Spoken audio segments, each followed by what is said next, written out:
So this is not a podcast that I ever thought I would do. I thought I really want to talk about this. So just first, before we start today, this is being recorded on the 8th of December, and I'm very aware that things are changing quite fast in New Zealand, and political things that are happening at the moment and this week may have changed or adapted since then. So please be aware that I'm recording it on the 8th of December for you to listen to pretty much a month later, because it's Christmas coming up. So, I'm getting organised. And I didn't think I'd ever do this because I've always been quite apolitical myself in my public posts. However, I'm not an apolitical person. I have very strong views and I have a strong social conscience. I have grown up in a privileged position where my parents were both professionals. I'm Pākehā. I grew up most of my life. We didn't have a lot of money, so I've definitely experienced poverty. I've experienced poverty as an adult as well. I've experienced marriage breakup and domestic violence and a whole lot of other stuff. But I've also experienced huge highs and huge experiences that many other people never to get to experience. And I'm very aware of both my privilege and also my understanding. I'm aware of the fact that I have a political bias. I was brought up by parents who were very political, who were members of the Labour Party, who were committed members of the party, and my mum still is, and really taught us the power of a social conscience. And so that would be a political bias for me. I truly believe that those of us who have a responsibility to look after those who don't. And that could be money, but it could also be being their spokesperson and helping them, stepping back sometimes to let them rise. I've struggled with that sometimes because I also want to rise. And sometimes I've thought, I need to step back and let someone else do that who doesn't have as much privilege, but I still feel like I want to have my shot. And, I think that's a very human thing. But to think that I'm sitting here doing a podcast about whether we should talk about politics and marketing surprises me, because I have always tried to keep my political viewpoints out of my marketing because I hate confrontation. I don't like making arguments when you don't need to. And I also believe that everyone has merit, even if they don't agree with me. So I haven't wanted to put lines in the sand. I have clients now, today, who have massively different values to me, can be very different to who I am. And I don't mind that. They know my values are different and we find commonalities. I do believe that often we can be on complete sides of the political landscape, and yet a large amount of what we do is the same. We express it differently, and sometimes the way we express it is very different, and to me quite offensive, probably is the other way for the other people. And so talking about this today is because for me, I'm watching some of my colleagues who I really respect, and business owners that I respect, really coming out and standing out and talking, and I have liked seeing it.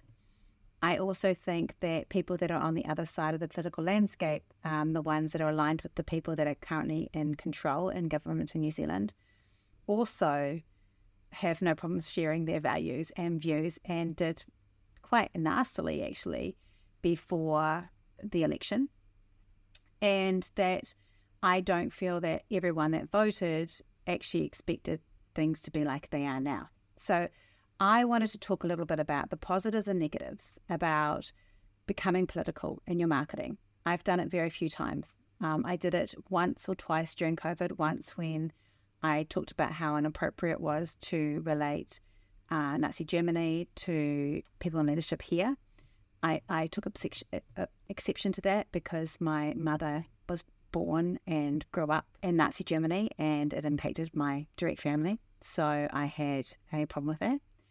I have also talked about a few other things like gay and lesbian rights, definitely women's rights, and I have not spoken enough about Māori and Pacific Island rights in New Zealand, but I think that's going to change, and it may have already changed by the time this podcast comes out.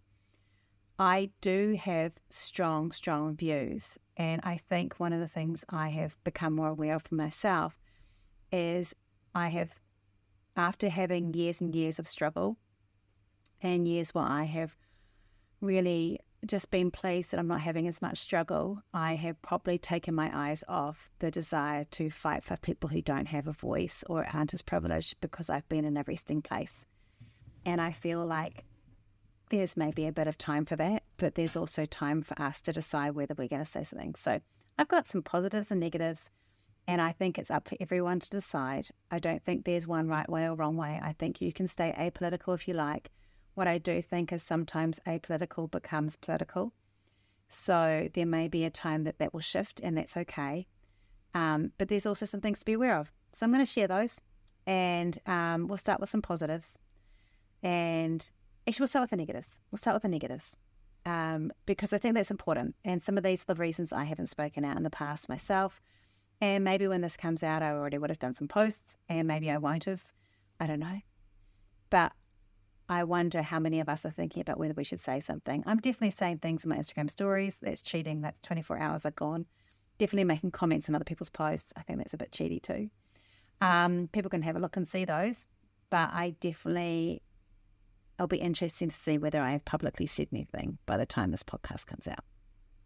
Probably will have, because I'll work through my stuff. Anyway, so here's some negatives. The first one is one that I really have been thinking about, is that I do know I've got customers who don't agree with my political beliefs, and I don't want them to feel alienated, and I don't want that. It's not a lost sale. It's actually not a lost sale or a business. It's because I often like that person despite their beliefs, or I like that person and understand that their beliefs aren't everything that makes up that person, that there's elements of them that I think is really amazing, and that they probably feel the same way about me. We often know that we have different beliefs, and I would not want to work with someone who didn't know those and then hated me for it.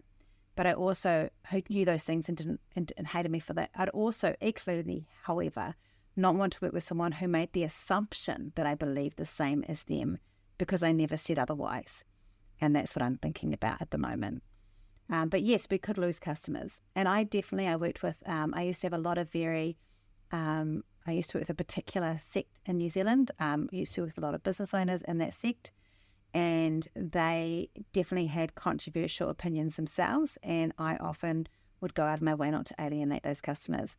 Showing up more as a woman who is strong, occasionally swearing, being someone who's got opinions about gay and lesbian rights, trans rights, people talking about those sort of things, talking about my struggles with the church. That's actually helped filter those people out. So maybe that's a thing here that we're learning, is that sharing our values and talking about things that are important do actually help us build a business that is more aligned with our values, right?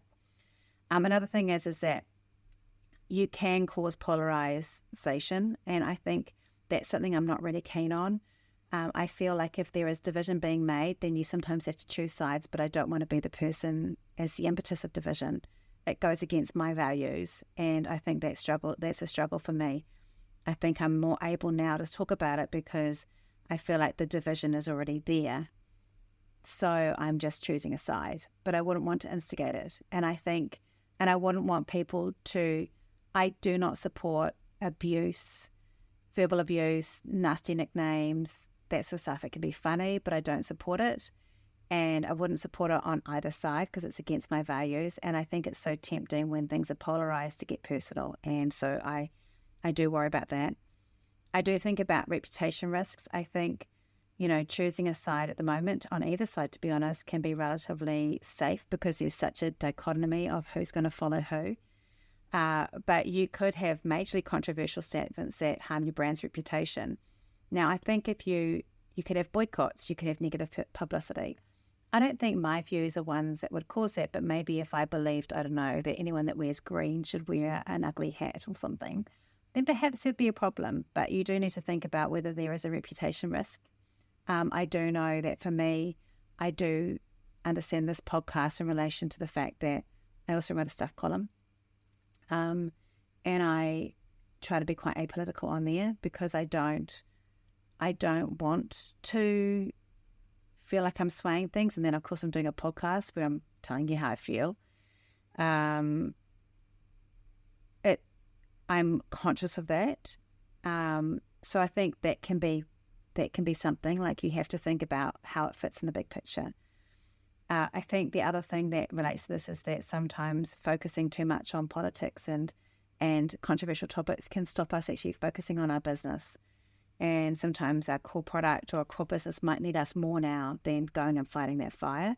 And that's actually okay. It depends where you are. There can be a privilege attached to being able to speak out. And sometimes it's not the time for you. And I think that probably is something that has been mine for a while. And I'm moving out of that. But that has been one. And I can own that. There could be legal risks. There could be things that you have to be careful with. I remember when, if someone has anything that's against the law that they're speaking out against. So like if they made a law that women couldn't speak on podcasts, well, I would totally break that law. But there could be a legal risk involved, and I'd have to think about that and weigh that up. It could be emotional toll. I've definitely been too fragile in the past to fear talking out because I'm worried that it's going to take too much of my emotional energy, and I've been in burnout. So I've had to hold back as well for that. And so that if that's happening to you, that could also be like, it's not nice to have harassment and it's not nice to have backlash.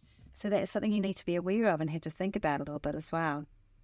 And then the last one of these negatives could be that your beliefs may change over time. Now, I'm 52, but my beliefs have changed over time.